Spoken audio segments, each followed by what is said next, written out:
On tonight's program, we spend some time on the ins and outs of combat.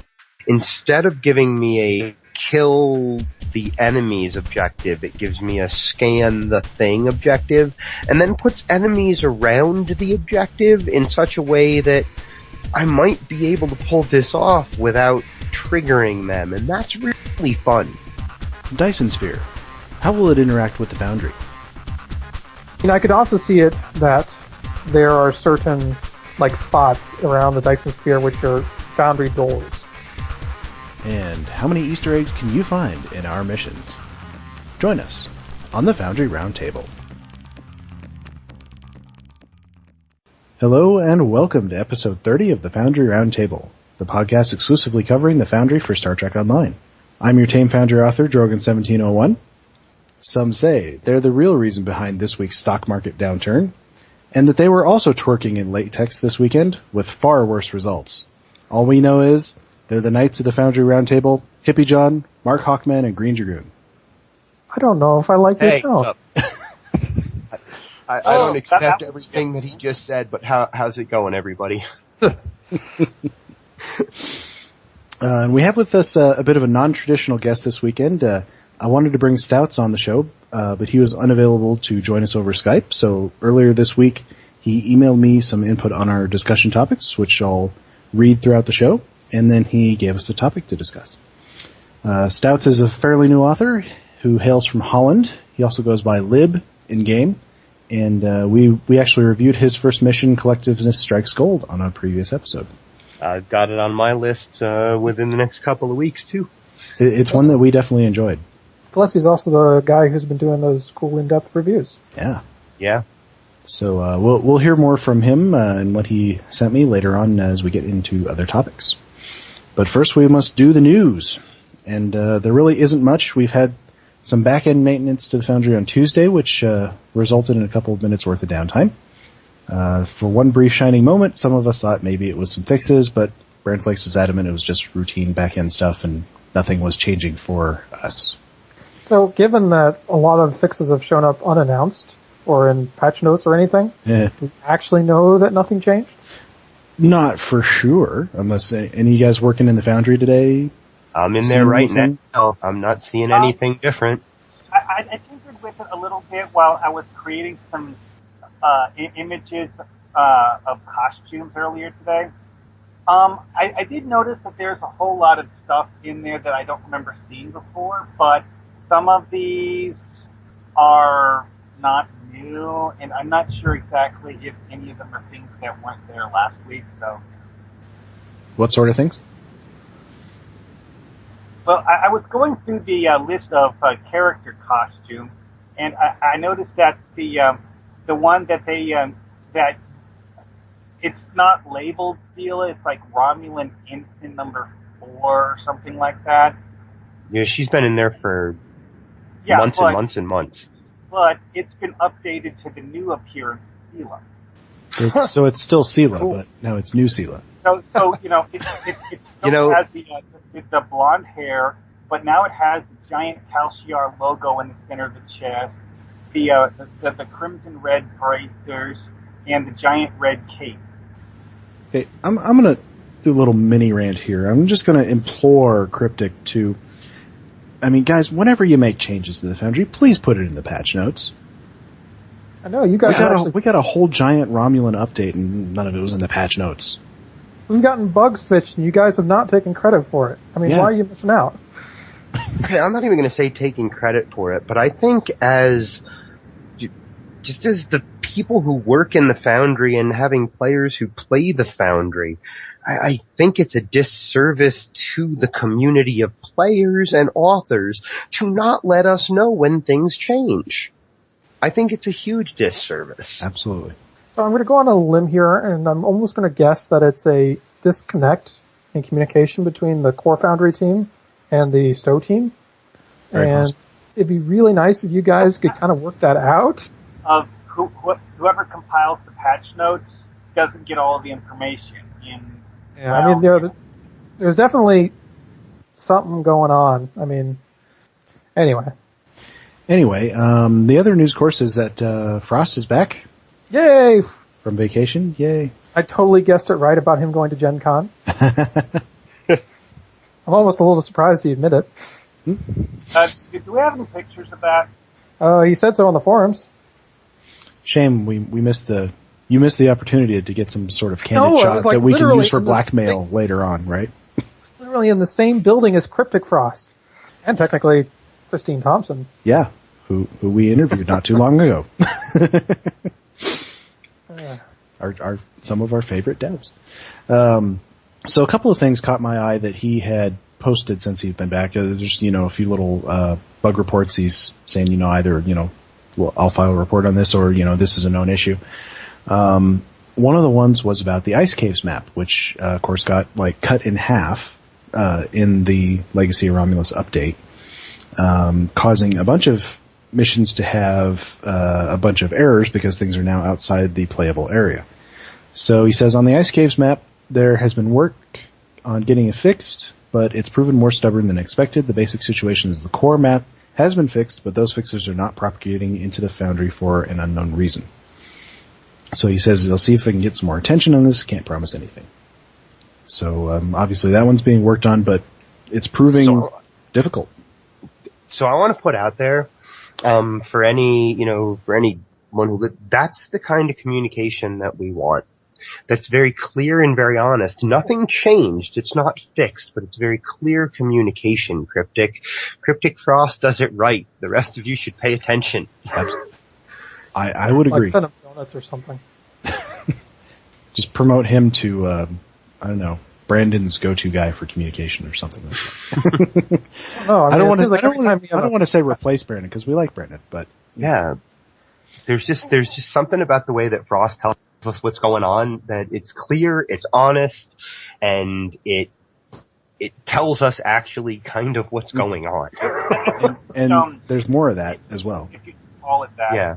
What Brandon has is that Brandon tells us what he knows, which a lot of the time because he only knows what the people who are actually working with stuff know. Frost, on the other hand, actually has the ability to talk to people in person. Yeah, I mean, Brandon isn't even in the same building. I mean, he's got drive for an hour to get down to Cryptic Office? Something like that. I have no idea. The other thing that caught my eye was on the Argelius map, which of course a couple of you guys have used to build in the black space around the map. It's an interior. And the black space borders were changed in that last update. He says on the Argelius map where the black space on the map was reduced and thus causing problems for anyone who is using empty space. I honestly do not expect this will be changed. While it's possible for one to construct a map in the black space of a pre-made map, it is not how those maps were designed to be used. I understand this sucks for those of you who put in a lot of time and work on such a map. I have put in a request for it to be added back in, but I don't know if it will be added. If or when. Yeah, I mean, I like this. I mean, he's definitely being very honest about it. I mean, he's still forwarding along our request, but he's saying, look, I mean, what basically happened is it basically reverted back to its original size. I mean, we didn't used to have all these maps with black space. Not this much of it, yeah. No, I mean... one thing I noticed a few days ago when I was tinkering was that the Bayshore Fire Caves map now has a giant amount of black space. Oh, a bunch of them, gained a bunch of black space. I couldn't tell you exactly when it happened.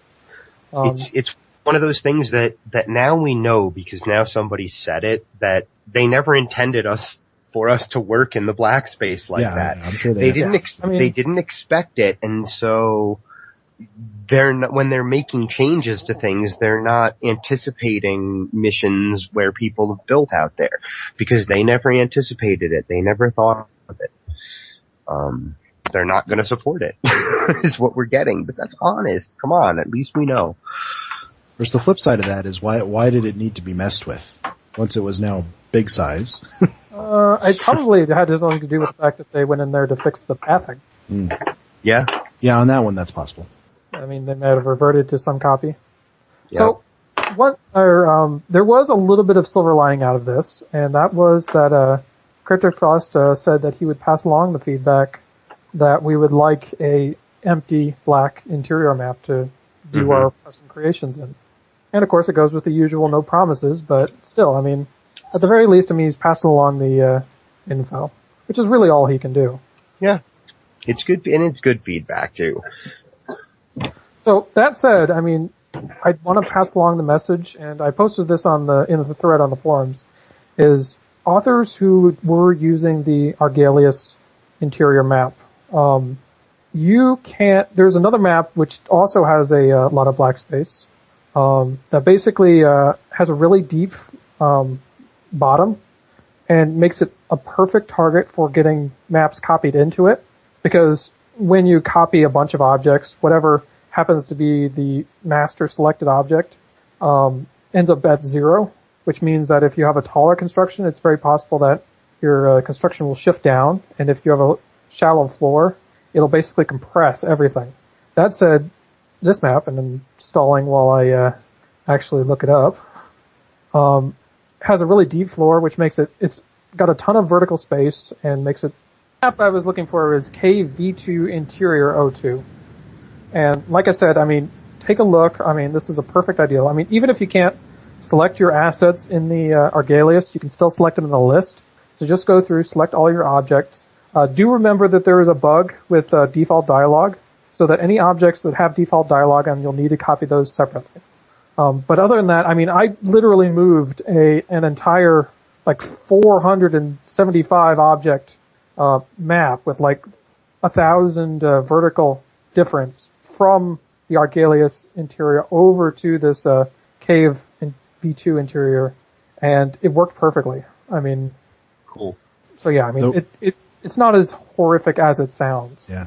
The one that I've been using is called the Rapier interior, because it's a Starfleet interior. It has a bridge at one end, and then a huge bunch of black space in the middle, and the rest of the interior at the other end. Yeah, there's one that's not likely to get compressed. Well, we hope. Unless they rearrange the map. There's no predicting that. Another one is the NGC 4447 interior. All right, moving on to what we've been working on.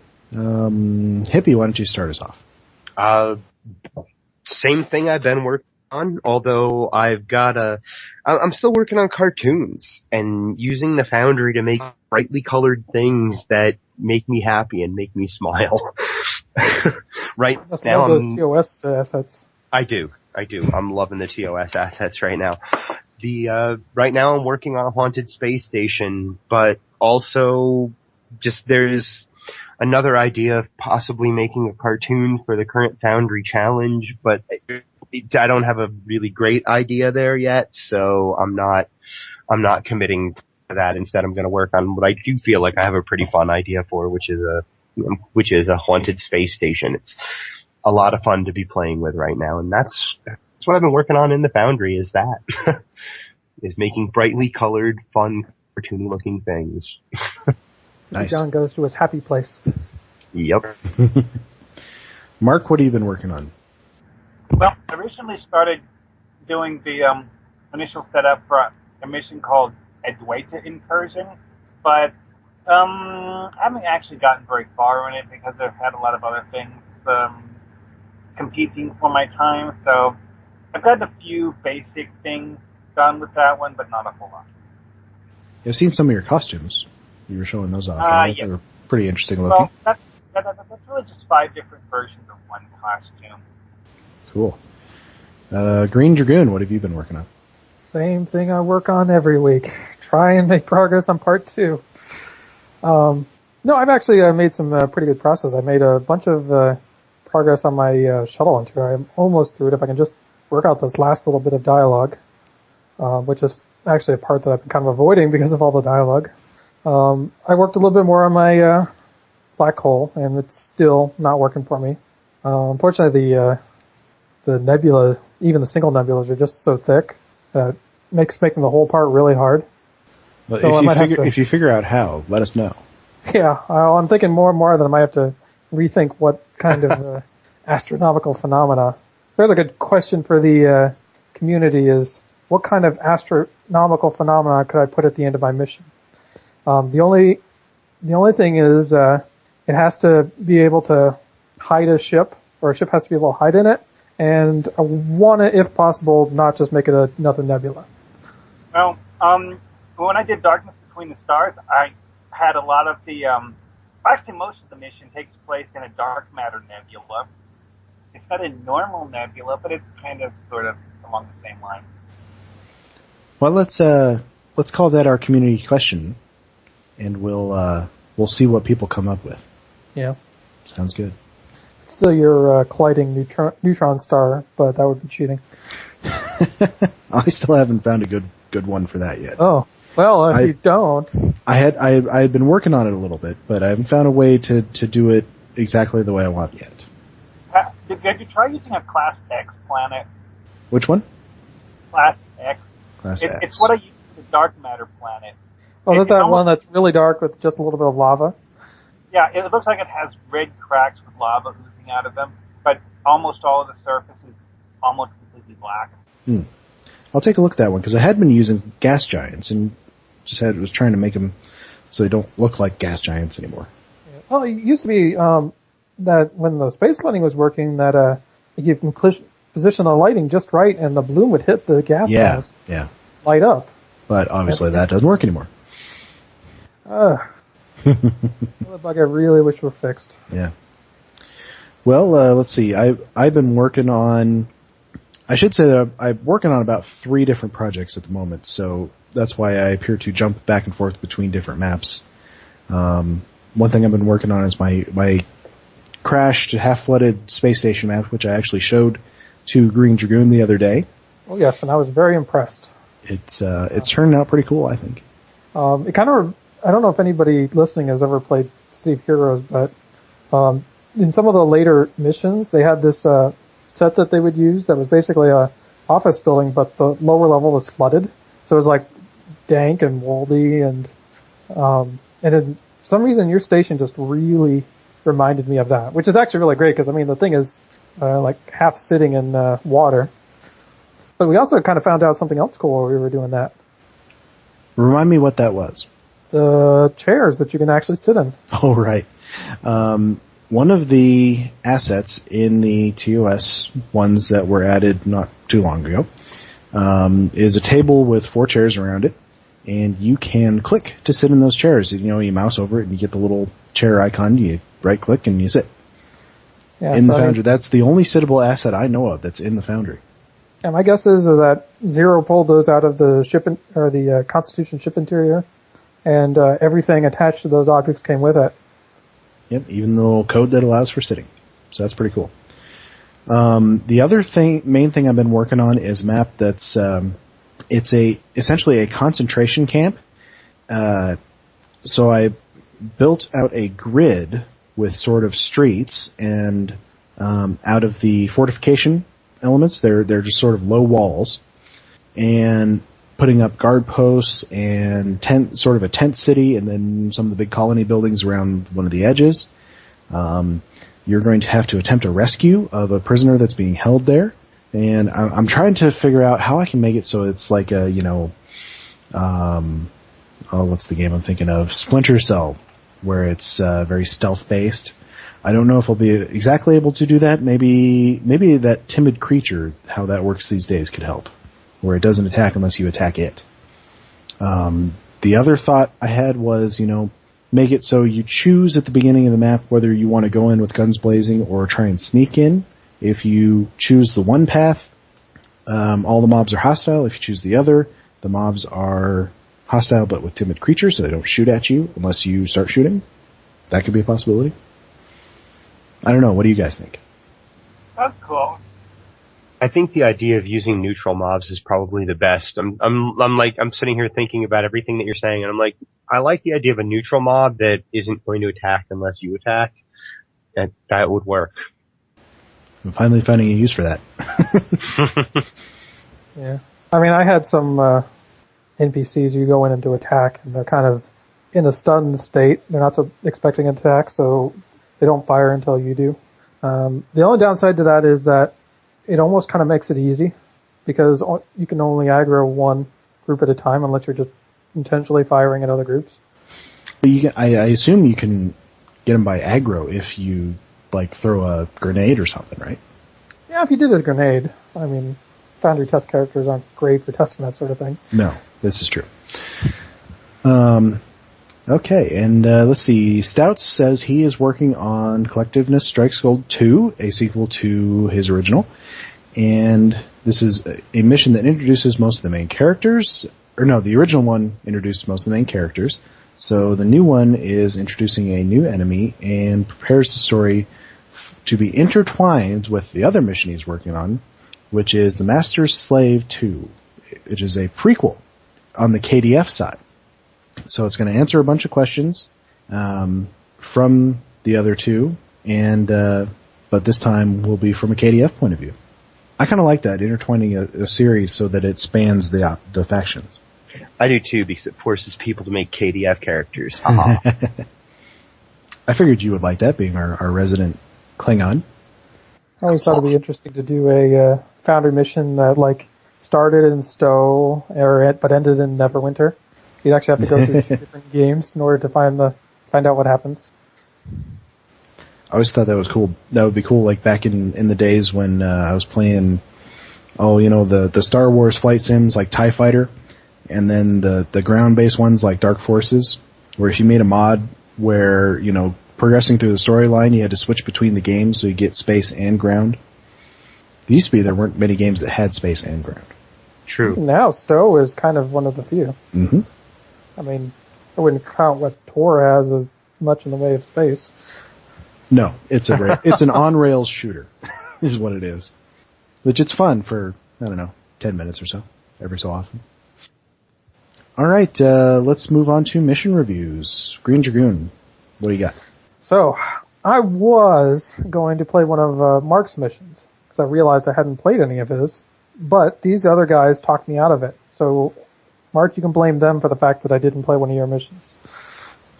I like how he's blaming us. I just suggested, here's another great author you could do as well. I just said, I said, hey, I'm going to play one of Mark's missions. He said, no, play this one. I didn't say no.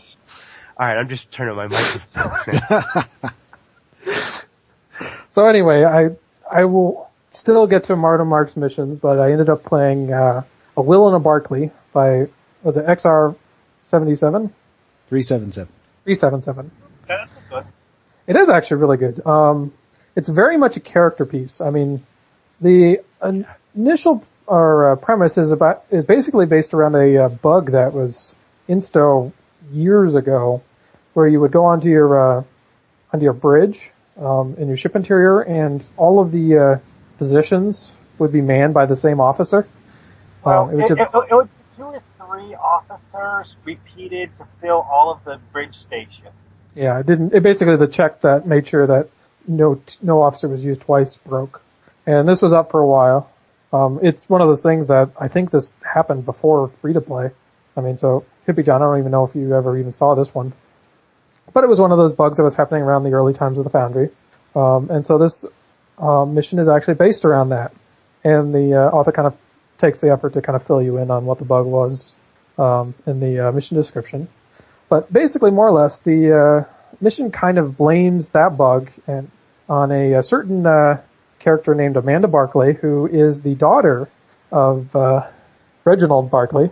And I found it kind of interesting because he actually went to giving quite a lot of backstory on what happens to Barclay after his last appearance in Voyager.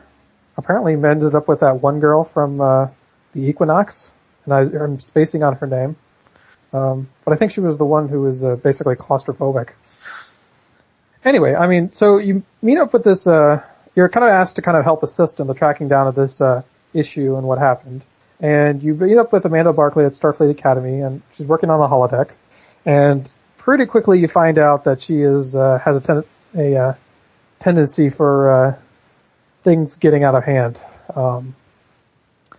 And I mean, it's very much a character piece kind of centered around this character. And you basically trying to track down this program that apparently got loose and what went wrong with it. And you find out that, a portion of the code is based on the, Iconian virus from TNG. Basically it keeps trying to, extrapolate itself and you end up kind of running in through this whirlwind of a, holographic simulation, trying to stay one step ahead of this virus and eventually shut it down. It's very clever. The dialogue and characterization is top notch. I easily gave it 5 stars. I really enjoyed it. Sounds good. Amanda Barclay was one of those that we suggested ought to become like a duty officer or something. Yeah, I think she should become a photonic. One of those great Foundry characters. If they put me in charge of rewards for Foundry missions, I would give all qualifying, whatever they came up with, Foundry missions, the dilithium reward that they currently do. And rather than like doubling the dilithium reward for a spotlight mission, what I would do is I would make the spotlight missions worth something different. Like, the one that I believe he has spotlighted is called One Too Many, which is the sequel to the one you just played, Dragoon. And I think at the end of that, if you played the spotlight mission, you should maybe get, an Amanda Barclay doff or something. And that to me just feels like that would be the kind of rewards I'd love to see in the Foundry. Yeah, I mean, I would definitely love to see. Wish we could do something like that. I don't know how. I mean, it could be done without taking up heavy amounts of dev time, or let's take up their time. There you go. Let's their time fixing bugs and giving us features. It'd be different guys, though, right? It would technically be the same guys who give us assets too. Yeah, it's true. Yeah. Well, anyway. Well, yeah, it'd be really cool if they ever got Dwight Schultz on to reprise Barclay. If they worked in Amanda Barclay and as even as a appearance. I don't know, something to think about, Cryptic. Something to think about. Because getting Dwight Schultz on would actually be really awesome. She's one of the best characters ever created. Amanda Barclay is one of the best characters ever created in the Foundry, hands down. Yeah, it's definitely just a lot of fun just to even just kind of see her stymied or surprised when things don't go the way she expects, what happens. So, I mean, yeah, definitely a great character mission. Right, the one that I played for review this week from my new mission queue is Traitor's Tales by nrrobiec. This one has you going to find a traitor, somebody who had defected from the Federation. This is, you find out later on that or at least he looks like a Zendi, primate. So he had defected from the Federation, now he wants to defect back. Says he has information about, a huge threat that threatens everybody. So you're tasked to go and find him. When you drop out of warp, you find a big destroyed fleet, and you board a Cation carrier, which is actually a Pharosan carrier. You used the Cation carrier for that, to find out what happened. There's a bunch of Phorasans on board that you have to fight. And you don't, to my mind, I didn't really get answers onto what had destroyed that fleet. Hopefully it's not in there and I missed it. Cause I mean, that does happen. Sometimes you're reading along fast and you miss the explanation that you should have gotten. And then you go down, you find out that this traitor ship has been shot down by the Klingons. The Klingon captain you run into, basically says, you can go ahead and look at the wreckage if you want, since he says he has this big threat, but I don't expect you'll find anything. I thought that was kind of an interesting characterization of a Klingon, where he doesn't just attack you for being Federation. He actually lets you go there, do what you said what you came there to do, because of the possible implications. It's just like a smart Klingon, and I think all Klingons, we should see more smart Klingons in missions. People tend to write them as just sort of, dumb brutes, but they're not. No, definitely not. And I would almost say it's one of the keys to good KDF storytelling. Yes. I would agree. They couldn't be out in space if they weren't smart. They're not Packlids. But they might even the Packlids are smarter than they let on. Yeah. One thing that was a little strange in this mission was when you go to the interior of the Pharosan ship, and he actually does point out, or have it in there in dialogue when you meet one of the survivors on this ship, that you say, why are you using a Cation ship? He says, it's not actually, it's a Pharosan ship. We just use the same design. It's just, you got to look at the markings. I thought that was kind of clever. It's a little strange because the map that he uses for the Pharosan ship was a Klingon interior. I'm not sure which one it was, but one of the Klingon ship interiors. And that just sort of struck me as, kind of took me out. I'm like, wait a minute, I'm not on a Klingon ship. I'm not sure what Cation ships are supposed to look like. Is there a bridge with the Atrox carrier? No. So we don't really know what the interiors are supposed to look like. Right. I was going to say, what was it? Chico Chavez's mission that we did a review way back when had the Cation interior, and he basically used the that Klingon listening post that kind of just used the generic interior back in the early Fed. But it worked fairly well for him because it had the upper platform and then the bay below with all the consoles. Well, for this one, it just didn't strike me as right for it. And maybe there'd be a better interior map somewhere out there to use. From there, he also used as the bridge of the ship the Bortos bridge, which I absolutely love. I think that's a great bridge and a great map. I had one thing that happened on that one, which I've reported in the bug forum, is I had one of those Jello floor incidents where so I had it on Elite. So I was fighting a captain level mob, which he has you fight on this map. I died and respawned.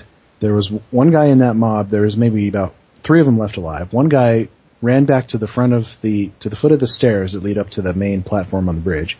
The other 2 sunk through the floor and were still firing at my guys. I could fire at them and they could fire at me even though they were down at the very bottom of the map. Obviously that's not nrrobiec's fault, and I didn't make a report about that. So something to watch out for if you want to use the Bortascu bridge. The other thing I was going to mention to him was enemy placement. It's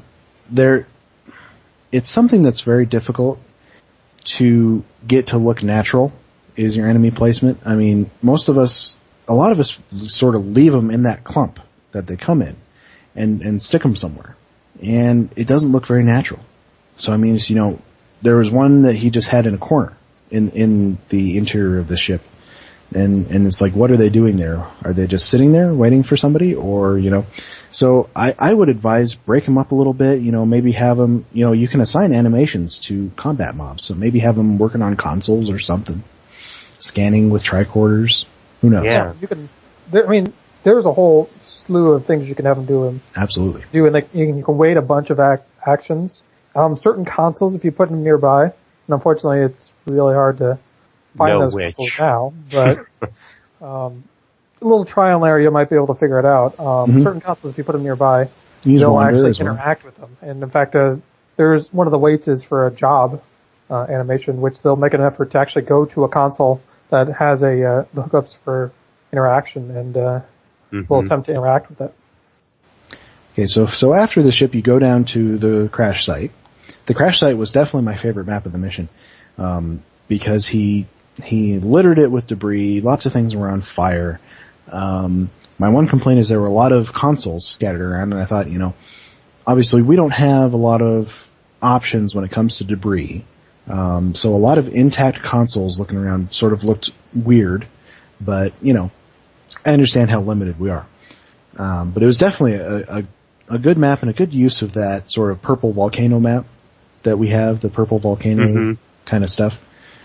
So it was good at that, and he was trying to make some single combat mobs, and there was one of them where I think he must have put them under the floor or something, the ones he didn't want to spawn, because they started coming up out of the floor at me.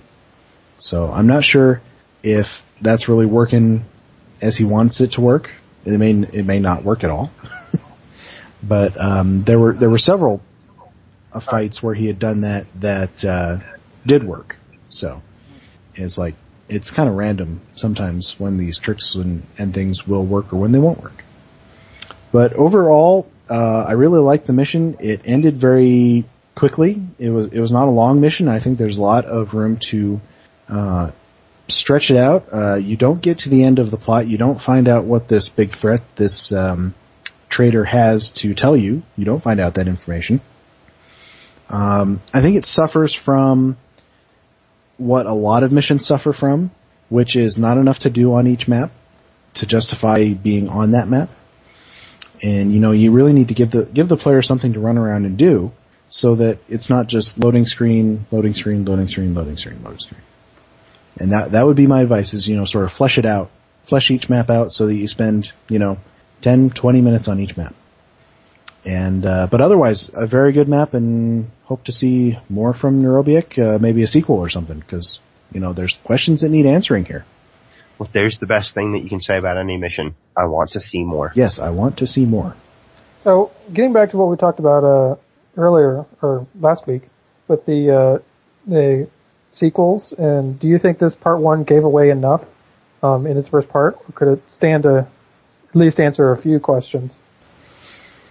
I felt like it was a fairly good amount, but I felt like with how little there was in the mission, it felt like maybe half a mission instead of a whole mission. I felt like he could add a lot more onto the end, and it wouldn't feel like too much. He could complete the story in one mission.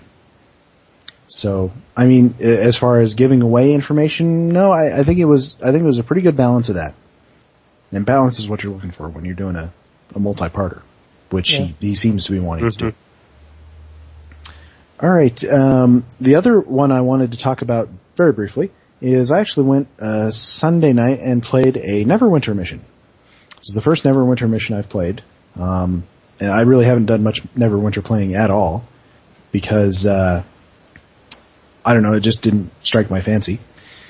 But I tried it, and actually I've been quite enjoying my Trickster rogue. She's only level 6, but that's okay. She's still kind of fun to play. The mission I played is called Answer the Raven's Call by Trishani. I think it was a featured quest last week. I really enjoyed the mission. Unfortunately, I was not able to complete it because, as it turns out, I really picked a bad time to start playing Neverwinter Foundry missions because they actually broke the Foundry with their Fury of the Feywind update that went live last week. There were a couple of specific things that broke in this mission, and I should say they did have to take editing down for a while, something like 4 or 5 days. And it's now back up. Hopefully everybody can go in and fix their missions. But one of the bugs that I ran into, and I did not know this when I was playing, I actually found this out this afternoon, is that one of the exterior maps had a whole bunch of trees added to it for no reason at all.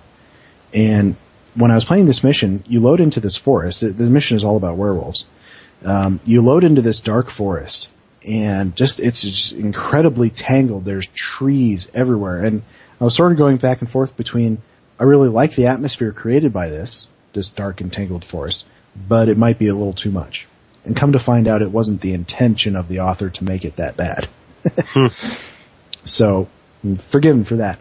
And then I got to the end of the mission, or, I'm pretty sure it's very close to the end, and you have to go through one of those teleporters that Neverwinter has, only the entrance to it is blocked by trees, which I don't think are supposed to be there. So, it's a nice way to see how the other half lives. Obviously, they suffer from problems just like we do. But it was a very good mission, I thought. It was fun. You went on a sort of a dream quest. Made me kind of think of Chakotay and his vision quest things.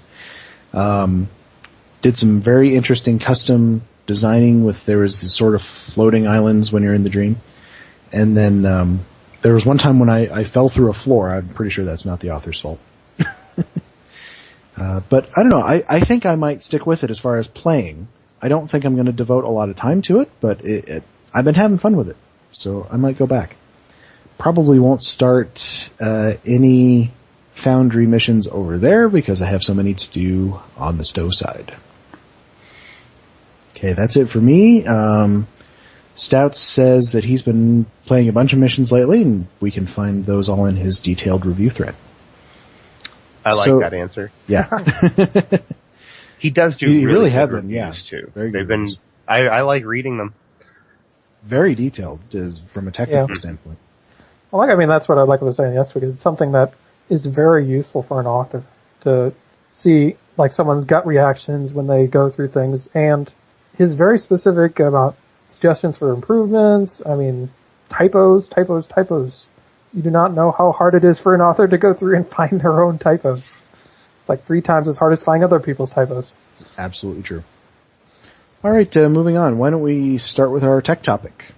Greendragoon.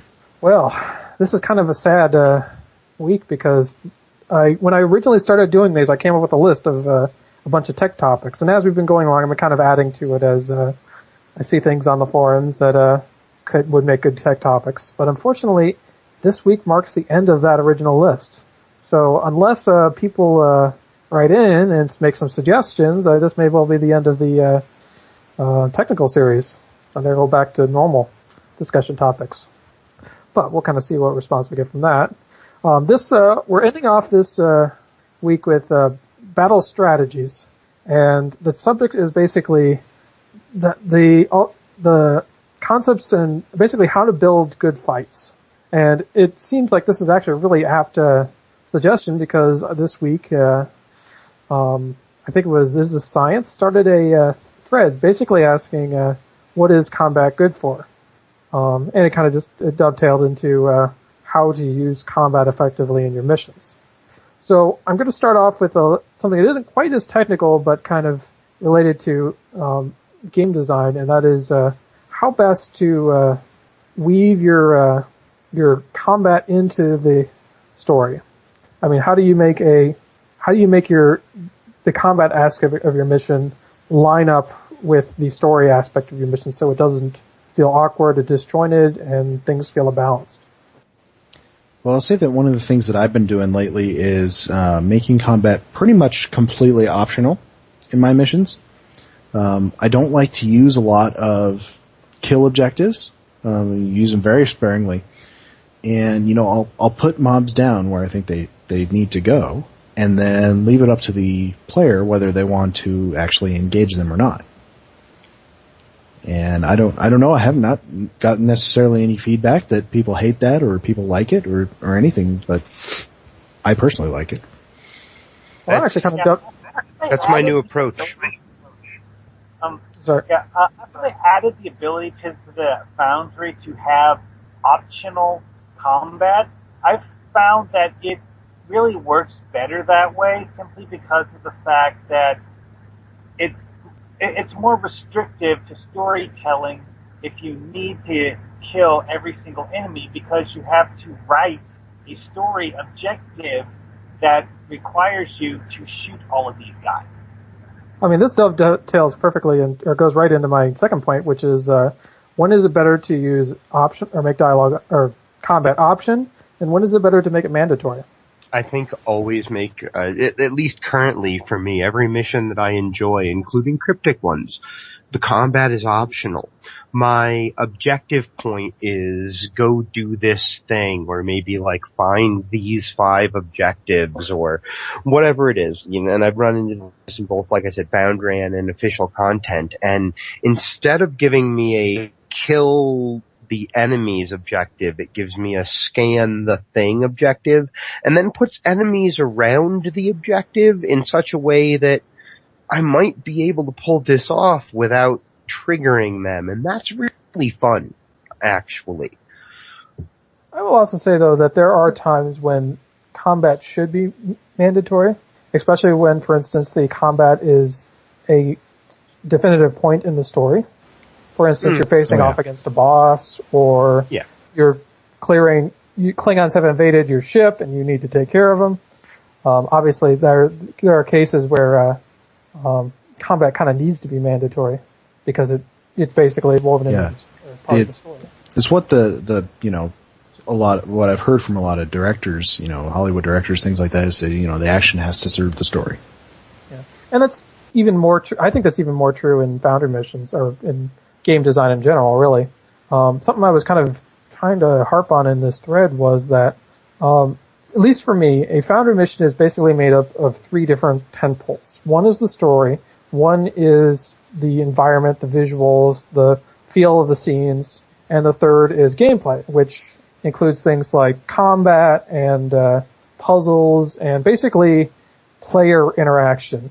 Mm-hmm. And I kind of feel like for a mission to really shine, really get up there, it needs to really stand on all 3 of those.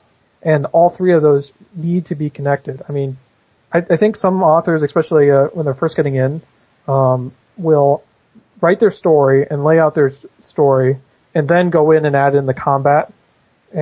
But I don't think you don't need you need to not think like that. You need to think of this is the story, how the story is flowing. How is the combat flowing with that? And I would even almost take it so far as to say that the combat should be crescendoing at the same time as the story. So if storytelling has this dramatic arc, combat should also kind of have this dramatic arc. It should start out easier and start to ramp up, and then you have a climax, and you have boss fights, and everything is all of the notes for both the story and the combat, and even visuals if you can work that. The more those three work together, the better your mission will be. Here's what Stoutes had to say on the subject. He said, "Combat balance is a nasty thing to do. What may be easy for you may be hard for others. Creating good combat is not just about throwing easy mobs around. It's more about dispersing mobs, making it possible to avoid them if necessary. If it is part of the story and therefore has to be done, don't use more than 2 or 3 mobs at most." I'd say, 2 or 3 mobs like at once on a player. Well, he might well mean, there's been a couple of missions I've played where you're killing like 6 or 7 waves of enemies, and it's that can be a bit annoying. Get into the point where you're grinding, I guess, in that point. Yeah, but I kind of think, 3 is kind of the nice magic number. Mm-hmm. Past that, it starts to feel like a grind fest. Mm-hmm. Another point that he says is, if you want to add a heavy mob, a captain level mob, make sure it's only 1 or 2 at most. And don't use mobs in every map. And I would say, and this gets back right into my next point, which was, how do you balance difficulty? And I would say basically, captain fights for the most part will actually be fairly hard. Something you kind of got to keep in mind is, you touched on, not all players are the same difficulty. And even more so is players in this game have a tendency to spec heavier into space than they do into ground. So a lot of players will especially at max level, they'll do all space and be really good at space. And then because so many people just do infected space elite Yeah. over and over and over again and never do any ground? Yeah, so I mean... I've heard of a lot of players who choose alien characters simply because of the fact that they can give an alien character all space traits and no ground traits whatsoever. But yeah, I mean, it often tends them to leave them a little vulnerable to ground, and then they wonder why everything on ground is so hard.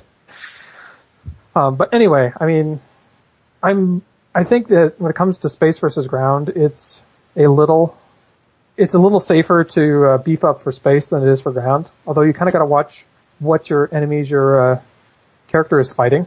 I mean, for instance, Romulans can get very hard very quickly, especially if they start involving Theron devices. Kill it whenever you see it. Yeah, I mean, the Borg can be very, very difficult, especially if the player is caught unawares without their remodulator. If you're doing a Borg mission, always put in a note that says, bring you a remodulator. Yeah. They're easy to get, but easy to forget. I know some authors like to use the Borg as a surprise, but Borg make terrible surprises. Can't you replicate remodulator chips in combat now? Yeah, but you need to give some advanced warning, even for that. One thing I will say about combat balance is don't test it in the Foundry. Do a test publish and see how your Vice Admiral or whatever level character you want to take in, see how they do with it. Yes, and difficulty will vary greatly for someone who's got like all Omega gear versus someone who just got their character up to level 50 and hasn't started getting their cure even up to Mark 9. On the subject of testing, ground combat is currently bugged in preview mode, so that more often than not, when you fight enemies, they'll end up disappearing and going to the other side of the map while you're in. That doesn't happen as often anymore.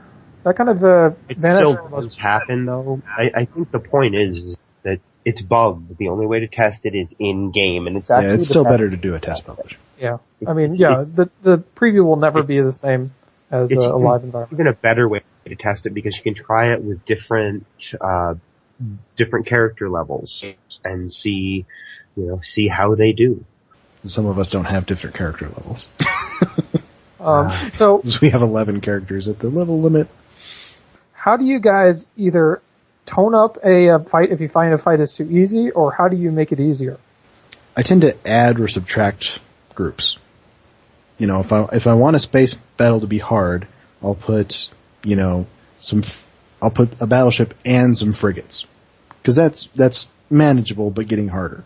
Right. I don't want to overdo it, but that's how I tend to, or, you know, on the ground map, I'll, you know, I wanted Sink the Bismarck to be fairly difficult, so I put 2 captain mobs in the last map. Yeah, kinda gotta be careful. I mean, that's getting up there as far as difficulty goes, but doubling up captain groups can, get up. In fact, there's actually a warning in the, descriptions for captain mobs. Is like, is there? You should not pull more than one of these on or make it extremely hard. Well, yeah, there is. Fair warning. Anybody who plays that. Do you guys ever try to divide groups up? Like, lock a couple of, NPCs behind like a double invisible wall or something like that? I did it once to make sure that I got one guy for you to fight. It's at a point in the story where you should have left your bridge officers behind. So it's just you. And I wanted it to be, you know, a one-on-one. And so far it's worked. The guys have not escaped from I just put a wall across the corridor and they don't seem to come through it. It's a funny thing is I found as they put in more and more tech to try to prevent things like bridge officers getting stuck or NPCs getting stuck, that NPCs get very, very, very determined to rejoin their group. But I also, I mean, because NPCs don't spawn, if they're far enough away from the player, if part of a group fails to spawn, it can lead to some very strange behaviors from the remaining NPCs. So I don't recommend that either. In fact, the sweet spot, and the only way I've really found to make it work is to have the parts you're fighting at one spot and then not too far away, but out of sight somewhere where the player can't get to, have the rest of them, and then do like a double invisible wall. And the double invisible wall kind of helps prevent them from popping through. Because one, they can kind of, if it's just one wall, they can actually pop through it, to try and rejoin their group to prevent, it's this anti-NPC sticking thing. But the double wall kind of prevents them, so even if they pop through the first one, the second one pushes them back. And for the moment that seems to be working, but you kind of gotta plan that carefully. So, another thing I wanted to touch on was, how do you choose, I mean, how it varies between choosing different races, how that alters combat. Well, you kind of got to look at, you know, what the story needs, as far as the races we have to work with. You know, obviously if you're doing a mission where you're fighting Romulans, you're going to need to put Romulans down. But if you're creating your own race or reskinning somebody, then you got to look at what sort of powers they have, what sort of things they do that might be immersion breaking. Like, you know, if you're reskinning, Remans as some new alien race, you might get a mob that's going to do the thing where they spawn mirror versions of mirror images of themselves, and those are going to look like Remans. Actually, it's funny. I've been running into this problem, and so far, the race that I've found, at least on ground, that is the least immersion breaking is actually the Nausicaans. Because they don't really have any special attacks per se. They got some interesting weaponry, and they'll do a few attacks that are like holds and whatnot, but nothing that screams a specific race. In fact, it works really well for generic mobs. Unfortunately for me, I already so used your them. little Beanars are not picking up big slabs of concrete and throwing it at you. Yeah. The only problem with that is that I already used that for part one, so I can't use it. I think the key, part of the key is that different races using different kinds of attacks, people are geared for different things. Almost everybody's going to be ready for plasma because most people play STFs as well as other things. Or a lot of people do anyway. And so they're going to have plasma resistant things, whereas a lot of people tend to find difficulty in fighting the Hippiejohn in space per se, or even on the ground. Hippiejohn are pretty difficult for some folk. It's important to know what kind of energy type the opponent that you're using, that you're putting on the map, does to other people. You know, it's funny. I started out, originally when I made part 1, I started out using reskinned erosion in space, and there was a bug with the captain. So I ended up having to change that in order to fix the bug, or bypass the bug. And so I switched to a Breen. Well, I suddenly started getting reviews like, oh, this is so hard. And what I found out what was happening is the Breen liked to use tractor beams. And apparently all those escort-loving people were suddenly getting caught in these tractor beams. Their defense value dropped, and they got destroyed. Because most people don't have anything in inertial dampeners. It's not a very common thing to put your points into, actually. Yeah. So, not for PvE content anyway. So, I snickered a little bit at that, and then left the Breen in. Hey, nothing wrong with putting a little difficulty in your Foundry mission. I mean, and I've gotten the gambit of the combat was great, the combat was too hard, the combat was too easy. Sometimes you get those right next to each other. It's pretty funny. Yeah, you're not going to make everybody happy. So I wanted to finish off with the point of doing large-scale battles. I like doing those, but you gotta make sure that you test it thoroughly because they'll go differently each time. You want to make sure that the side you want to win wins. Yeah, I mean, you kind of got to watch waiting really closely. I haven't done any big-scale battles, but I've had a couple of battles that where you had a friendly NPC joining you, and you kind of got to be careful that the friendly NPCs are strong enough that they don't die easily. For some reason, they seem to be weaker than the enemy mobs. I don't know if anybody else find that. I found that captain mobs, once you strip away all of their support or the extra NPCs, are not nearly as strong as you think they are. At one point I was trying to do an ambush with 4 specific characters, and so I just took 4 separate captain groups, stripped out all of their support NPCs, and then had just the 4 captains fighting you. I took them down easily. They're not as strong unless they kind of have the support of their team with them. One last thing I would point out, and this is from Stoutes saying this. He says, "Don't forget respawn points." Yes, hugely. A lot of authors forget that. If there's a possibility your player might be killed, make sure you got respawn points. And err on the side of caution on that one, because things that you wouldn't normally think would kill people will kill people. Mm-hmm. Yeah, I mean, it's just if you're going to do like a boss fight or something fighting against a captain, respawn just before is a great thing. Yep. So moving on, one of our other discussion topics this week is actually this is going to be purely speculative, but we know one of the things we're getting soon is a Dyson Sphere, which of course, if you're not familiar with it, from the episode Relics in TNG, the one with Scotty, it's basically a giant, really giant sphere around a sun, so where the inside is actually habitable area. Like the surface of a planet, only, concave. So it's, on the inside of the sphere towards the star. This is actually one of my favorite episodes. And we're getting it. It's not the same sphere. So we never found out who built that one. We don't know who built this one. We don't know how it's going to work in game, how the maps are going to look, how how you're going to interact with this sphere.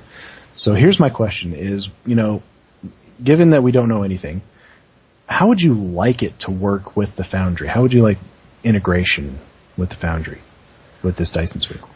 Well, it's you mentioned it's kind of a hard thing not knowing how it's going to fit in. But in theory, it sounds like there's going to be a number of, you're going to fly around inside the sphere. And the inside of the sphere is a space zone. At various points along the surface of this sphere are places you can beam down to and fight battles or do things. And apparently there's even going to be a fleet holding inside this Dyson Sphere. So there'll be a spot somewhere on the surface of this Dyson Sphere that you can go in, beam down to this fleet holding. I imagine there might be some kind of a social zone you can beam down. But I could also see it that there are certain spots around the Dyson Sphere which are Foundry doors. And other than that, it might be kind of nice also just to have a space map that is the zone. Mm-hmm. So that if we, for instance, wanted to stage a huge fleet battle inside a Dyson Sphere. Yeah, I mean, we could have that as an option. It would also be kind of nice, and this is something that I would love to see happen for every single social zone, is the ability to make the door to the social zone itself a Foundry door. How many times have Foundry authors diverted to some other place or gone to the console, an Earth space dock, because you can't just go to Earth space dock, or even to, for instance, Utopia Planitia. The ideal place to go to Utopia Planitia would be at the door to the Sol system. And that goes true for Kronos and New Romulus. Yeah. I'd like to be able to use the door of this zone, so the door that you go to get into the Dyson Sphere as a Foundry door, and then we can send them to our own version of the Dyson Sphere if we want to do some cool epic space battle in there. The thing that I would like to see is essentially the sort of concept art that they've shown us.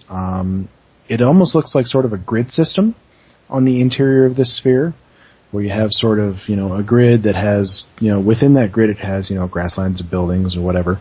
I'd like to get one of those squares that's just blank.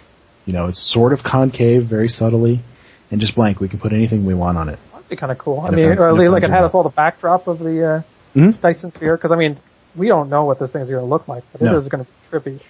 We also don't know the story of it. That's my issue with trying to figure out how I would use it, is we don't have any idea of what the story of this thing is. All we know is, you're going to be able to get a fleet holding there, supposedly, but we don't know how any of that's really going to work. So, unless we're saying, hey, create your own story about your own Dyson Sphere, which I think probably would be what I do. Yeah, which I think would be a cool approach.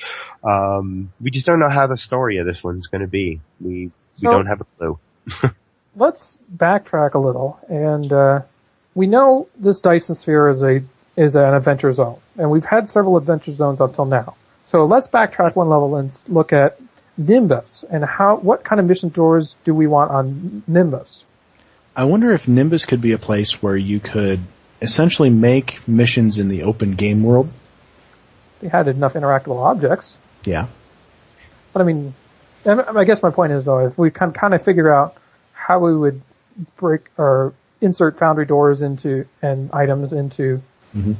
Well, there's plenty of spots in Paradise City where you could put some. You could put some doors out in the desert in a couple of different areas. There's some buildings out there, that sort of thing. I'm basically, my point is, going back to the Dyson Sphere, is that we can kind of follow the same thing. There will probably be some kind of social hub with all sorts of doors and whatnot.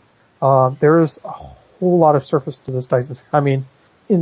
This is literally the orbit of Earth spun around into a full sphere, and the entire inside of the orbit of Earth as a sphere is just land. We're talking incredibly vast amounts of space.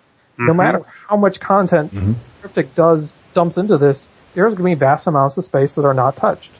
So I wonder if you could almost make, like I was saying, give us each a grid to build in. You could almost make that persistent and allow other people to visit it, and make it almost like player housing. Yeah. I don't using know Foundry tech to build on it. Persistent. I don't know. I don't even want to begin to hazard the kind of tech that would be or instance, but so people could easily access it. But rather than the traditional mission system. That would require them to implement some sort of Foundry social zone, which is something we've asked. Yeah, but it would take a lot of coding to do that. Yeah, I don't know why. We don't mind. They can do coding, right? No, but we can suggest whatever we want because they can do all the hard work. But even sticking with the traditional system, there is going to be vast amounts of space where they can just stick tons and tons of different Foundry doors. Yeah, absolutely. A bunch of random ones scattered throughout the sphere. Yeah. We don't know how it's going to look in sector space either. So it's like you could have the main door for their adventure zone on one side and then a Foundry door on the other side of the sphere in sector space if it's that big. I don't know. Yeah. I'm not sure about if it's going to show up in sector We have space. no idea how that's going to work. The funny thing about it is, I'm looking forward to seeing it. We know that this has something to do with the Iconian gateway that they found under New Romulus. Spoilers. Maybe that's how you get to it. As an Iconian gateway. So I'm wondering if this isn't. There's nothing to say that the Dyson Sphere is in known Federation space. So it may well be out there. We have no idea of the limits of distance the Iconian Gateway can travel. One of the is concerning the Dyson Sphere is that since we know that we're going to be fighting the Voss at the Dyson Sphere, that the Dyson Sphere itself is in the Delta Quadrant. Could very well be. Very possible. Since we know it isn't the one that the Enterprise encountered in TNG. Right. I know Dan's been throwing out a lot of speculative about how to integrate the Delta Quadrant into the Stowe story. Mm-hmm. But I'm wondering if they haven't already figured it out, and they're just kind of gauging our reaction. Honestly, the way that he's talked about things recently, going back as far as months before New Romulus, he started before they even started talking about Romulan, he started talking about how important getting first through 50th level Klingon content was for him. And I guarantee you, they already had the beginnings of New Romulus in mind. He was probably already working on those stories. They're smart enough these days to not talk about things until they're already more or less ready to go, with probably the ability to respond to what they hear the community saying about the plans that they're putting out there. Yeah, I'm sure what's going on is they're sort of already working on stuff to tie in with Voyager and Delta Quadrant. Uh-huh. And then he asked us what race you would like to encounter. And at that point, they're ready to respond to whatever that poll decides, if indeed they go with what the poll decides. Yeah. Which they may already have something. I couldn't be happier, because I think the Krenim would be awesome, and I think they're leading. They are. Krenim are in the lead. Yeah. All right. So, really, there's not too much more to say until we know some more details, and that could be quite a while. Well, let's move on to Mark's topic for the night. I should say I had everybody submit their topics beforehand. We're trying a new thing there. His was, what are some of your painful memories of making your first mission? And conversely, what are some of the good memories you have from your first mission? Well, in my mission, Bavat's Legacy, one thing I wanted to do was, the idea here is that you're preventing Bavat from taking over the Romulan Empire in the past with an army of augments. Part of the idea is that you storm his base where the army of augments is, and you then, have to fight the army of augments. Which meant that I stuck 25 Klingon groups on the map, and this was back when you actually had to make all enemy groups part of a kill objective, so you then had to kill all 25 Klingon groups before you could finish the map. Ouch. That proved to be an extremely time-consuming task, and as you guys mentioned earlier about how some people really just don't care for ground, some of the people who played the mission got raffle stomped by the Klingons. Well, that's one of the things you deal with when you're the first-time author is that first time sort of seeing reviews of your work. And we've had people have very, very different reactions to reading these reviews that we've seen, and I'm sure we've all been through that. I mean, you have these missions where people tell you suck, you're terrible, don't ever make a mission again. Let's see, painful memories from my first mission. I guess probably because I wrote my first mission not knowing what the limitations of the Foundry were going to be. So, I mean, I wouldn't necessarily call it painful, but it was definitely a difficult experience. Because I was writing the Foundry was on Redshirt when I first found out about it, and I didn't know what it was going to be like, so I was writing kind of in the dark, and I just had to guess as to what I could do, what I couldn't do. I had to guess at, what sort of plots would be possible, and all that sort of thing.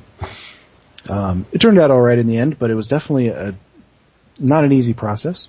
Good memories from my first mission would probably be when I ran it, or I had a guy named Phil Bones run it. He was around in the beginning of the Foundry, and one of the first people to do that sort of in-depth text review for people. And he just, he had a lot of great suggestions for my mission, and it just made it fantastic, I think. Fantastic contribution. And obviously there's many different people who are around doing that today, and couldn't be happier that there are. Because that is invaluable for authors. Mm-hmm. Greendragoon, of course, only has one mission published. So what are your painful and good memories from making that one? As painful count as not thinking about the fact that it took you 8 months to make part 1 and then ending part 1 in a cliffhanger, and taking into consideration that it would be many months before you had part 2 done. Does that count as painful? Well, it's painful for the rest of us. Well, I think it counts. I think right leading up to publishing it, I did a lot of worrying about that I was bogging things down, because I had you, especially on that Persephone map, I had you doing a lot of stuff, and it just kept getting longer and longer as I realized more things that you needed to do in order to make the plot work, or that not leave these gaping holes. And so it ended up being a really long map, and I was fretting a lot about that map just dragging. I was afraid it was going to drag, and people were going to hate it, and thankfully people didn't hate it. There were a couple of 1 stars early on, as there always are, but when you're a new author and you don't have a lot of reviews, it can be a very confusing experience. I think it helped a little that everyone else was complaining about 1 stars right at the exact same time. So I kind of was given some notion that, these happen no matter how good your mission is. Obviously, I think my high point was right around Christmas when then this was several months after it had been published. I was off for Christmas like everybody else, and as every Foundry author, I checked my Foundry mission daily to see if the play count had gone up. And up until that point, I had managed to pull in about maybe 200 plays in a few months. And for some reason, during that Christmas break, the plays just suddenly skyrocketed. Like, for some reason, I had been hovering maybe 2/3 of the way down the top rated list. So I had a lot of really good missions around me, but it wasn't the most notable thing.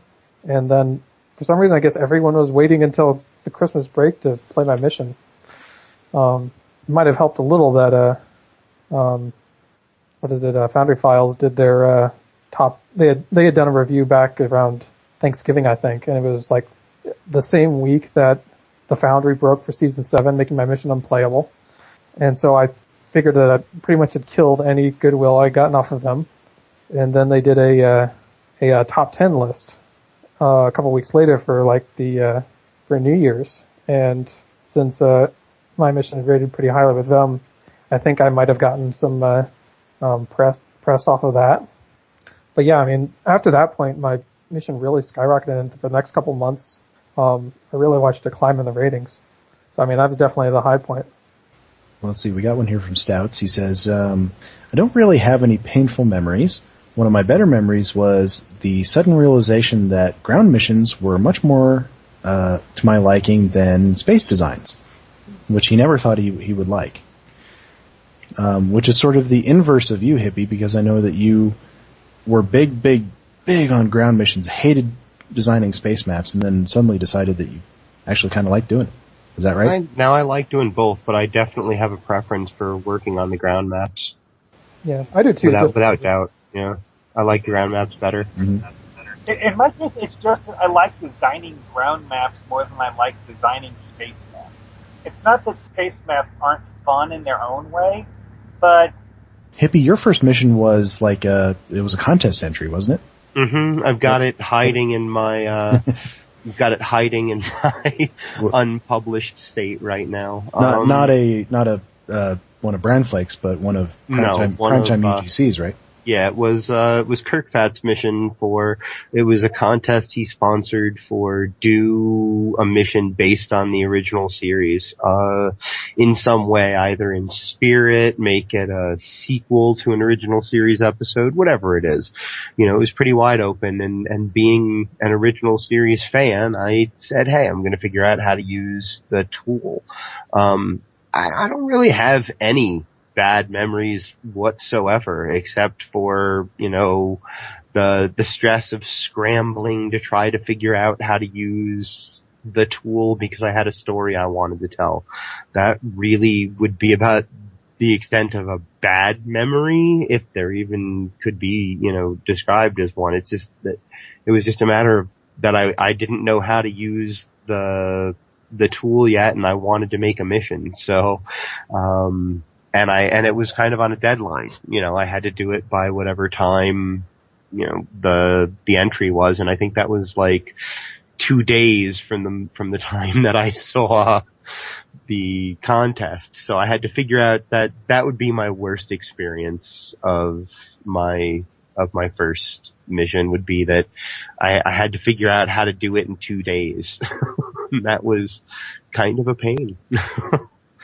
But good memory was just, hey, I got to, honestly, the best part of it is I got to meet, kind of the Foundry community through it all, and working with, people and finding out how to do things that I didn't know how to do before, because I had made this, tons of new connections by simply making a mission and figuring out where chat rooms and people talked about these things were.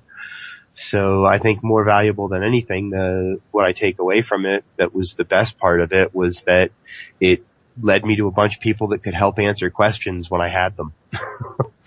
So really, that's what I would have to say about, best and worst parts of it. Moving on, we got a topic here from Stoutes. He says, Easter eggs. Everyone who has ever programmed a bit has done one of these.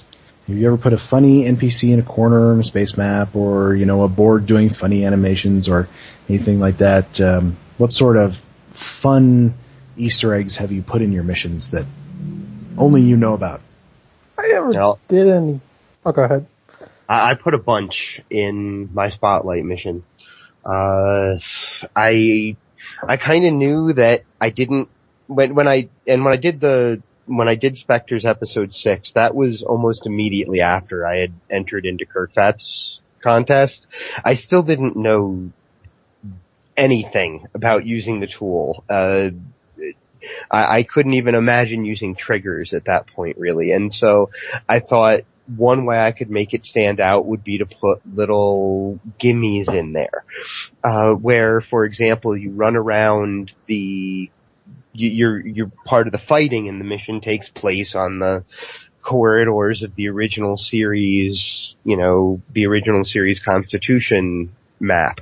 And in the captain's quarters on that map, there's a picture on the wall of a baseball player with the number 8, and there's a little wooden model of a like a Wright Brothers style biplane. And so what I did is I put I used invisible objects so that they didn't sparkle necessarily, but if you walked past them close enough, it would say interact, and you could interact with it. And so for the one on the number 8, since it was a mission about time travel, I put the quote from Babe Ruth about deja vu there.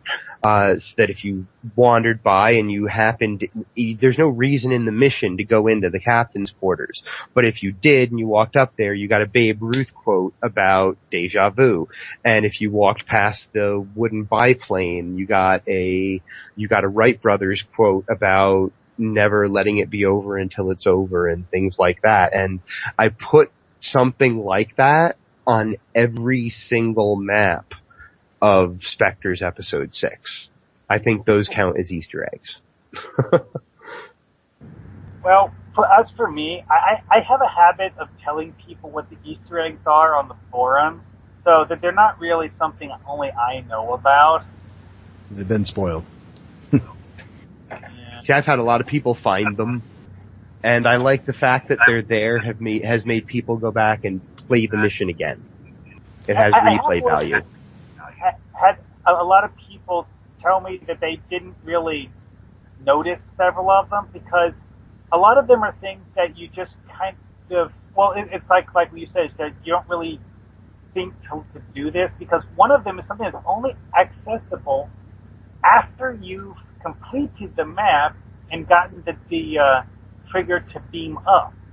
That one, I don't think anyone ever found on their own, simply because you talk to the NPC to finish the map, then you have to talk to him again in order to do the Easter egg thing. I've got a couple of Easter eggs in my missions, well, more than a couple, because I love doing it. One of them is, like, in my Spotlight mission over on the KDF side, there's one that's a bar scene, and so you go into this bar, there's 2 or 3 Easter eggs in here. One of them is, you see this Trill civilian talking to a Cardassian. The Trill civilian is actually the Starfleet Admiral who had to resign in my first series of missions. I kind of put him anywhere there's a bunch of civilians, I kind of just put him like he's wandering the galaxy.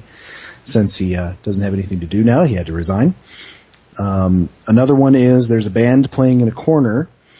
I very much tried not to make the band look like anybody famous, because of course that would be bad. That would be against the EULA. However, if you go up close to them, you can hit a button and listen to the song that they're playing. And the song is by a favorite band of mine from the Faroe Islands called, and I'm probably going to mispronounce this, but they're called Tyr. It's spelled Tyr. And this song that I put in there is entirely in Faroese, so unless you happen to speak that, you're not going to know what it's saying.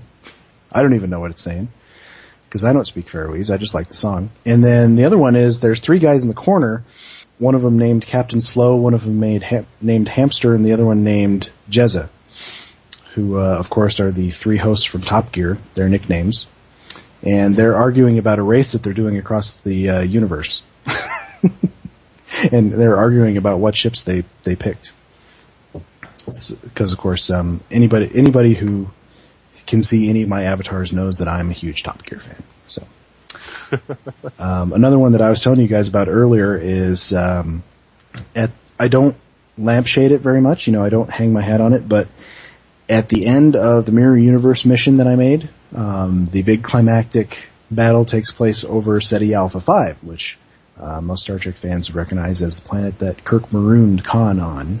So obviously this is the Mirror Universe version, so I put in my little history that I typed up and put in the databanks is that in the Mirror Universe, Kirk simply executed Khan like the moment he found him.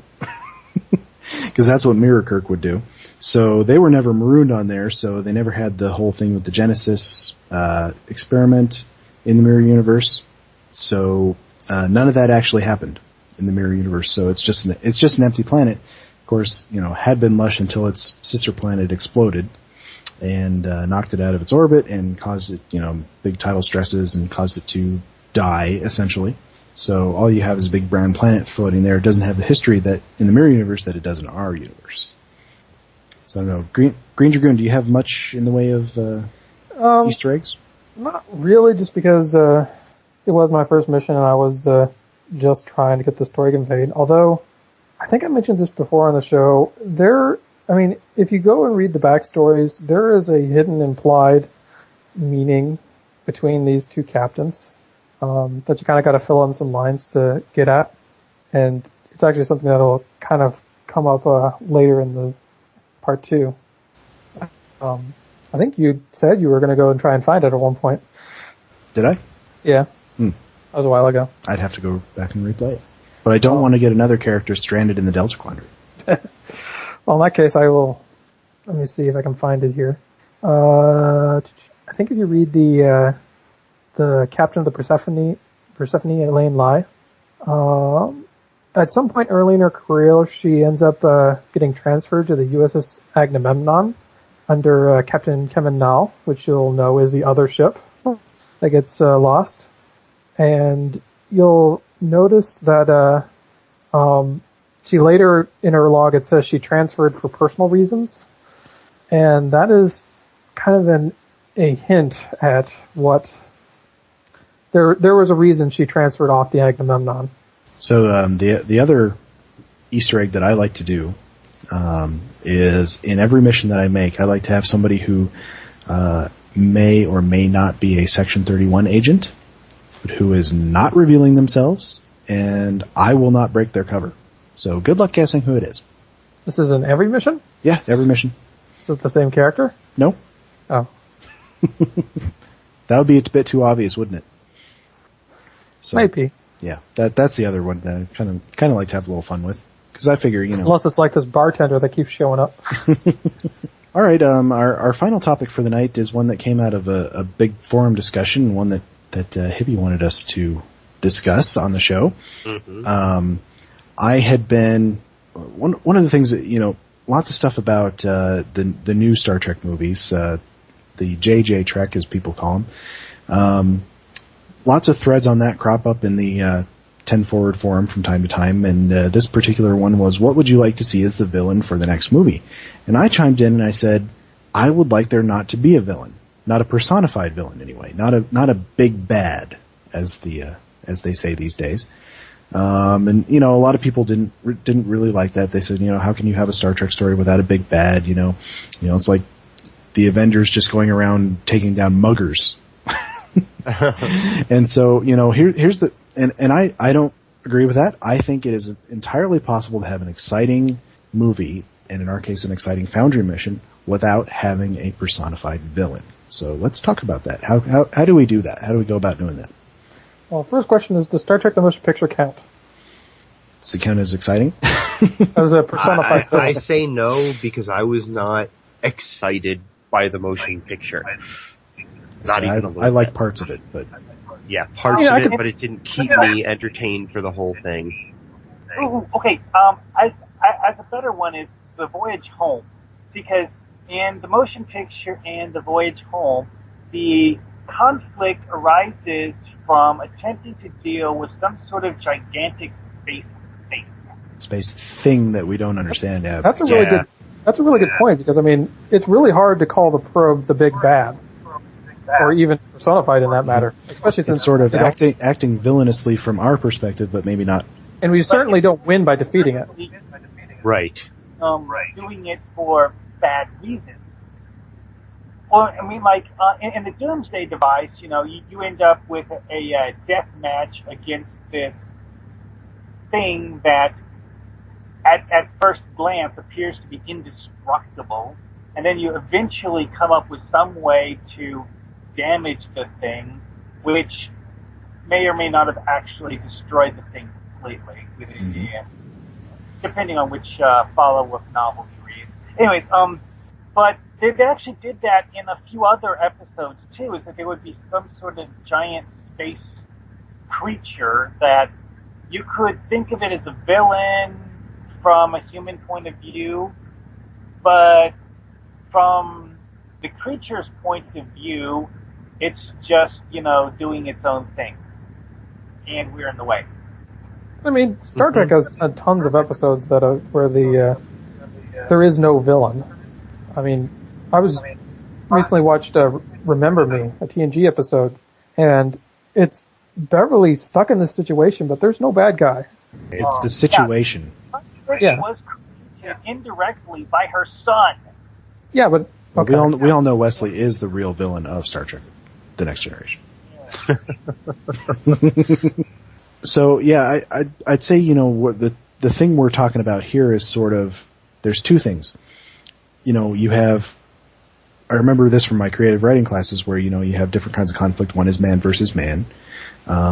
The one that we were talking about a second ago with Remember Me is man versus nature. Man versus the things around him, his environment around him. And then the one we were talking about earlier with Doomsday Device and that kind of ilk is a third one that I would call man versus thing. Man versus some sort of phenomenon that is acting with intelligence, but he doesn't understand what it wants. Well, there's all sorts of conflict. There's man versus society. There's man versus himself. Yep. All of which done on Star Trek many, many times. Yeah, so it's almost a kind of a disservice of Hollywood that they can only think to one kind of conflict. I would kind of cite an example from my absolute favorite film of all time, which is The Shawshank Redemption. Which, you might say that, the prison warden is the villain in that, but I don't think he is. I think the villain is the prison itself and what it does to you when you're in it. And so, that's sort of man versus situation versus his environment. And I think that can make for an absolutely great film. I think it can too. I think part of the issue that we run into is that modern storytelling, that things like the Avengers, like you were saying, they have modern audiences trained to think a certain way. Yeah, how many times you in the run up to a movie do people discuss, who's going to be the villain? Yes, exactly. We're trained to expect that. What was the only thing people cared about with, what was Benedict, who was the villain he was going to play? Who is John Harrison? Yeah, who is this guy? So yeah, but I mean, it's fertile ground for an upset. But I think it really comes down to with how modern audiences are programmed.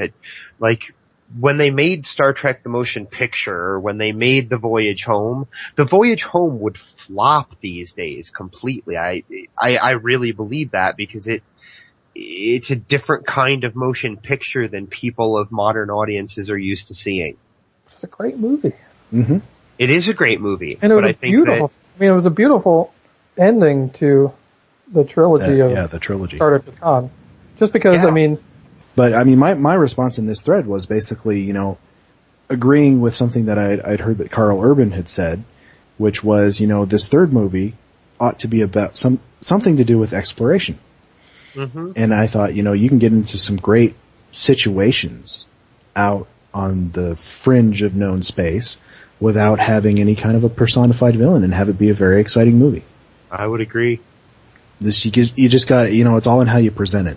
Don't see the third movie being without a villain, just because, like Hippie said, we're kind of a different audience these days. You know what we need to do? Leonard Nimoy needs to direct Star Trek 3. I'll solve everything. Quick, we can get him while he's still around. Pun intended. So I don't know if you have any other thoughts on how to make a Foundry mission without a villain. I think it'd be kind of cool to do like an escape this scenario, sort of a mission where you're like, your ship is trapped somewhere and you have to figure out a way out.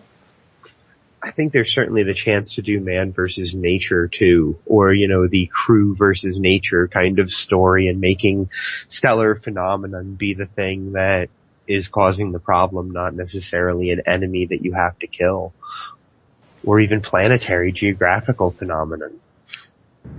Well, that's been done many times in Star Trek, and with varying degrees of success, but I figure at least some of the episodes were good.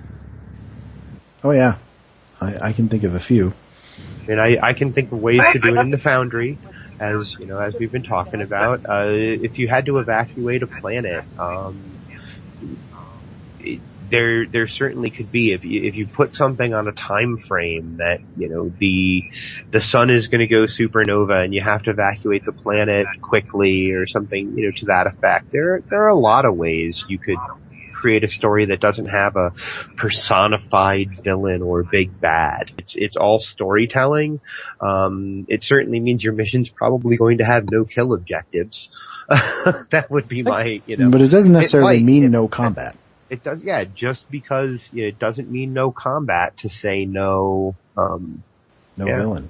To say no villain. It would be cool to have like a mission where your ultimate goal is to try and escape this maze, or like you're trapped in these ruins or something like that and you have to get out. But as you try to figure your way out, you come across like different little elements of a story that's evolving. I played a mission like that actually. It was Stiletto by Woad, who unfortunately doesn't seem to be making missions anymore. Essentially you were trapped in your own mind and trying to find a way out. It was a very very well done mission. Right on. Well, we're running into our time limit for the first time in a few weeks, so we will say good night. Good night. Good night. Good night. Good night.